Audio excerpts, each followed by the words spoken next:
2017 débutera le jeudi 6 avril à Bastia. Après un programme dense en début de semaine, alternant vérification administrative et reconnaissance du parcours, les concurrents entreront dans le vif du sujet avec le shakedown, la séance de mise au point tant appréciée par les spécialistes de la discipline. Shakedown de Sorbo-Canyan, 5,4 km. Les concurrents s'élanceront du village de Quarciolo sur une route technique assez large et sinueuse, présentant de très belles zones publiques aménagées sur la première partie du parcours. À l'approche de Sorbo-Canyan, le changement de revêtement et l'étroitesse de la voie rendront la deuxième partie du shakedown plus délicate. Les bolides s'élanceront alors vers une descente encore plus étroite en sous-bois et souvent humide pour rallier l'arrivée à Castellar di Casink. Ce parcours des plus représentatifs de la diversité du territoire insulaire a été tracé dans les contrées de la Casink, non loin du parc d'assistance de l'épreuve, basé cette année encore dans la zone de l'aéroport international de Bastia-Porrette.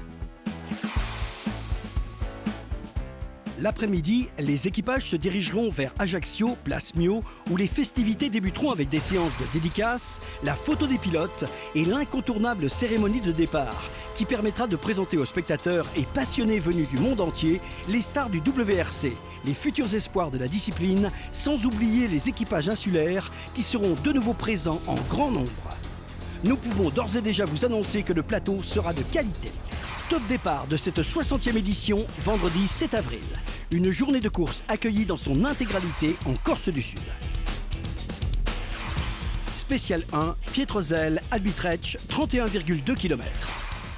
Sur la rive sud de la baie d'Ajaccio, Agosta Plage accueillera le départ de cette première spéciale, sur une route mythique qui enchaîne de nombreux virages qui referment jusqu'à la traversée du village de Pietrozelle. Peu après, les concurrents retrouveront le parcours 2016 et une route étroite et dégradée qui les mènera à la célèbre épingle du col de Belval. Puis, changement de rythme pour la montée vers Bisina avec une section large et des enchaînements rapides.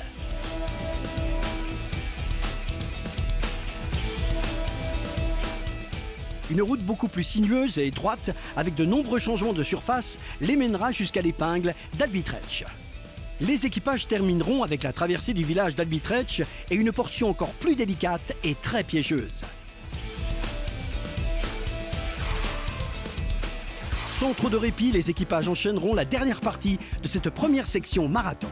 Spécial 2, plage du Liamone, Sarola-Carcopine, 29,12 km. La plage du Liamone sera l'attraction majeure du départ avec d'entrée de jeu une montée très rythmée jusqu'à la célèbre épingle de Casalione, pas évidente à négocier. Changement de rythme avec une route large et sinueuse jusqu'au pont de Furcine et enchaînement avec une montée tortueuse, étroite et bosselée jusqu'à l'épingle de Calcatoge. Puis les équipages traverseront les villages de Sant'Andrea d'Orcine, de Canel, pour arriver enfin à l'épingle de Sari d'Orcine. La portion suivante sera beaucoup plus large, en montée jusqu'au col de Sarsogge, puis une descente assez technique jusqu'à Sarola-Carcopine, terme de cette deuxième spéciale.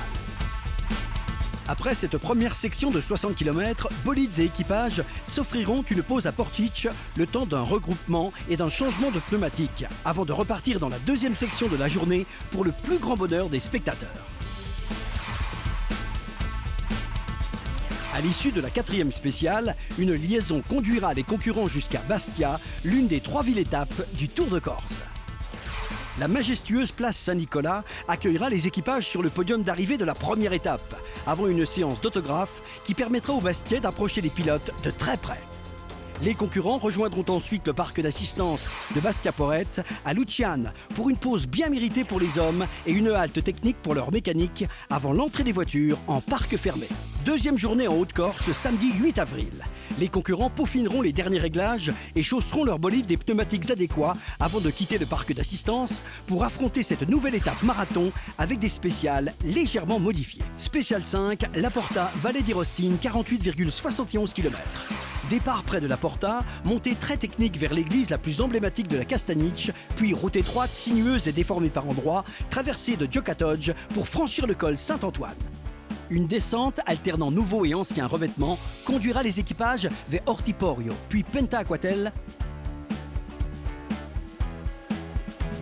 Puis, en fin de descente, la spectaculaire épingle de Barquette. C'est avec un changement radical de surface et une montée typée course de côte que les concurrents rejoindront Campil. Une route beaucoup plus sinueuse à flanc de montagne les conduira à Bisinchi, puis à Castello di Rostino. Il ne faudra rien lâcher car la dernière portion restera délicate avec l'enchaînement de nombreuses épingles en descente avant de rallier l'arrivée non loin de Valle di Rostino. Spécial 6, Novelle, 17,27 km.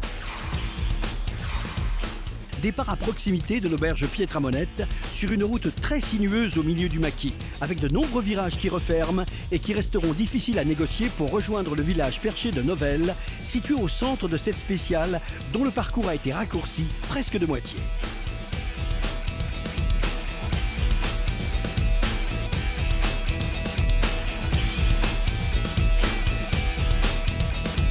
Les passages à la gare de Novelle et au col de la Croix offriront aux spectateurs un point de vue unique sur la Balagne, avant une route beaucoup plus sinueuse et étroite au revêtement abîmé qui mènera les concurrents jusqu'à l'arrivée sur l'ancienne Balanine.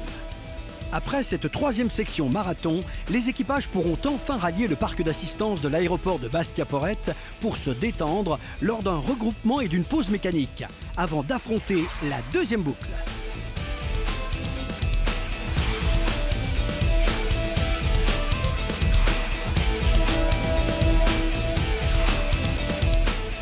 Ceux qui auront la chance de franchir cette quatrième section très sélective se verront acclamés par les nombreux fans qui les attendront à Bastia, sur la place Saint-Nicolas, lors des traditionnelles séances d'autographes et podiums de fin d'étape. Les équipages rejoindront ensuite le parc d'assistance de Bastia-Porrette pour procéder à une bonne remise en forme des hommes et des machines avant l'entrée en parc fermé. Troisième et dernier jour, dimanche 9 avril. Départ de Bastia et cap au sud, avec la dernière occasion pour les équipages encore en course de combler leur retard dans l'ultime section, forte de 64 km chronométrés. Spécial 9, Antisanti, Poggio di Nazza, 53,78 km. Départ à proximité du hameau de Purizzone, les concurrents s'élanceront dans la plus longue spéciale du rallye, avec une première partie sinueuse en montée et par endroits très piégeuse jusqu'à Antisanti. C'est sur une route rapide à flanc de montagne alternant virages en dévers et portions très techniques que les équipages passeront d'abord à proximité de Rospigliani, puis rejoindront le village de Vezzani. Une descente rapide et rythmée conduira les concurrents vers Pietrozzo en direction de Maison Pierracci. Changement de cap en empruntant la route très étroite et bosselée du col de Cardo, afin de rejoindre le défilé de l'Insec.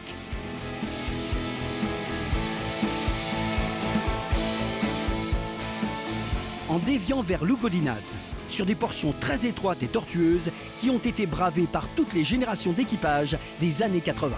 Après Poggio di Nazza, la dernière partie demandera beaucoup de concentration tant les changements de profil sont nombreux jusqu'à l'arrivée. À l'issue de cette avant-dernière spéciale, direction plein sud pour une halte technique avec un dernier changement de pneumatique et une pause récréative durant le parc de regroupement de Porto-Vecchio. La cité balnéaire de Porto-Vecchio, longtemps appelée la Cité du Sel et hautement réputée pour les plages qu'il aborde, accueillera la Power Stage, l'ultime spéciale du rallye, et célébrera cette année l'arrivée du 60e Tour de Corse. Spécial 10, Porto-Vecchio, Palombaggi, 10,42 km. Départ de Precoge en direction de Bocca di Loro avec des sections sinueuses belles et vallonnées qui sillonneront la côte avec ses quartiers résidentiels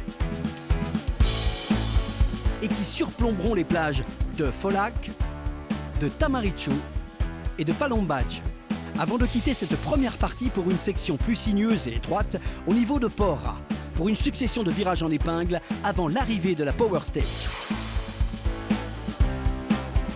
Les équipages qui auront réussi l'exploit de déjouer tous les pièges des 316 km d'épreuves spéciales du Tour de Corse 2017 célébreront la fin de la Power Stage à quelques encablures de l'arrivée du rallye.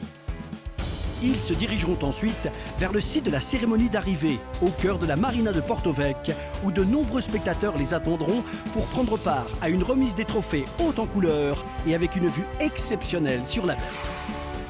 nous vous donnons rendez-vous sur l'île de Beauté du 6 au 9 avril 2017 pour assister à l'un des plus beaux spectacles au monde. La 60e édition du Tour de Corse, manche française du championnat du monde des rallyes.